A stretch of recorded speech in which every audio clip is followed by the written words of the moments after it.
छत्तीसगढ़ में धान खरीदी की रफ्तार तेज है और महासमुंद कलेक्टर विनय कुमार लंगे साहब एक एक धान खरीदी केंद्रों में जा रहे हैं, जायजा ले रहे हैं, देख रहे हैं कि धान खरीदी सही तरीके से हो रहा है कि नहीं हो रहा है, किसानों को कोई परेशानी तो नहीं है। और बकायदा कलेक्टर साहब ग्राउंड पे हैं।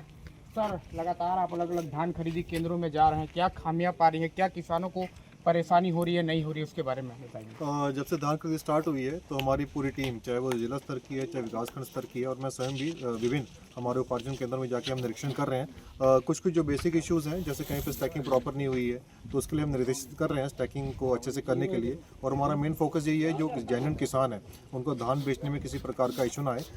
इसी कड़ी में आज हम सरायपाली विकासखंड में, इसके पहले हम सिंह बहाल उपार्जन केंद्र में गए थे। वहाँ पे हमने निर्देश दिए कि वहाँ पे व्यवस्था जो भी सुचारू रूप में हमें निर्धारित करनी है किसानों का धान लेने के लिए, उसको किया जाए।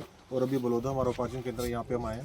वर्तमान स्थिति की यदि बात करूँ तो महासमुंद जिले में कुल 1,58,000 किसान हमारे पंजीकृत है, और वर्तमान में लगभग 20% किसान जो अपना धान अभी आज दिनांक तक बेच चुके हैं। टोकन को लेकर किसान थोड़ा हताश है, परेशान है, ऑनलाइन समस्याएं आ रही हैं, इस पर भी कुछ विचार किया जा रहा है कि किसान समय पर धान खरीदी केंद्र पहुंच सकें।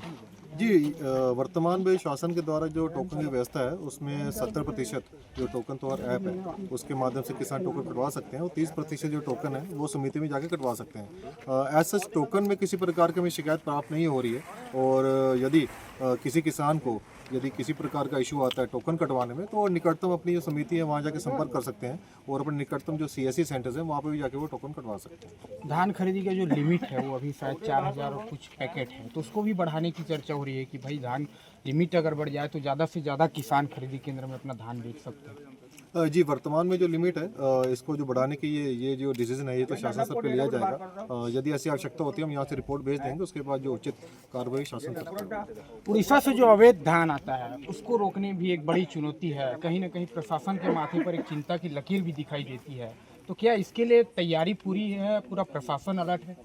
जी, प्रयास तो है। जैसे मैं बताऊं कि 16 हमारे द्वारा चेक पोस्ट निर्धारित की गई है, जो कि उड़ीसा के साथ जो बॉर्डर लगता है वहाँ पे है। प्लस हमारी पूरी टीम जो है वो भी कोचियों पे और जो मिडल मैनों पे निरंतर कार्रवाई कर रहे हैं।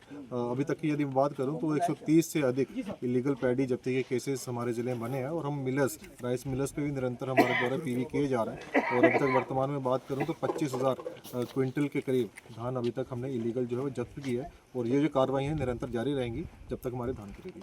अलग अलग खरीदी केंद्रों में जा रहे हैं, क्या कुछ खामियां पाए जाने के बाद प्रभारियों पर भी कार्रवाई हो रही है, नोटिस भी दिया जा रहा है? बिल्कुल, जैसे हम अभी कुछ दिन पहले पिथौरा में पिरदा शाखा में गए थे, वहाँ पे एक समिति पथरला है, वहाँ पे कुछ व्यवस्था हमने पाई थी, तो वहाँ पे तत्काल हमने वहाँ पे जो प्राधिकृत अधिकारी है उनको वहाँ से तत्काल हटाया है। उसके पहले भी कुछ हमारे समिति प्रबंधक जो है जो ठीक से काम नहीं कर रहे थे, हमने उनके खिलाफ कार्रवाई की, उनको हटाया। सर, अभी आप सुदूर अंचल में गए थे, जैसे कि बलौदा, सिंह बहाल है, तो क्या कुछ देख रहे हैं आप ग्राउंड पे, क्या महसूस कर रहे हैं, किसानों से चर्चा कर रहे हैं, क्या बातें सामने आ रही है? तो नहीं, किसान तो खुश हैं, जो वर्तमान हमारी धान खरीदी की जो पूरी व्यवस्था है इससे तो खुश हैं। और हमने समिति वालों को ये बोला भी है कि किसानों को किसी प्रकार की दिक्कत ना हो। यदि वो आते हैं तो उनके लिए बैठने की जगह होनी चाहिए, उनके पानी पीने की व्यवस्था होनी चाहिए, और यदि किसी प्रकार की समस्या आ रही है तो उनको प्रेम से समझाना है, और उनका जो भी इश्यूज़ है उसका निराकरण करना है। वर्तमान में स्थिति ओवरऑल ठीक है। कुछ छोटी मोटी कमियाँ हर खरीदी केंद्र में है, उनको अभी हम निर्देशित करें ठीक करने के लिए, और आने वाले समय में जो कमी है उनको भी हम दूर करते हैं। देखिए, कलेक्टर विनय कुमार लंगे साहब खुद ग्राउंड पे उतर चुके हैं और अलग अलग धान खरीदी केंद्रों में जाकर निरीक्षण कर रहे हैं। कैमरा पर्सन मन्नू के साथ जसांक नायक, विस्तार न्यूज़, महासमुंद।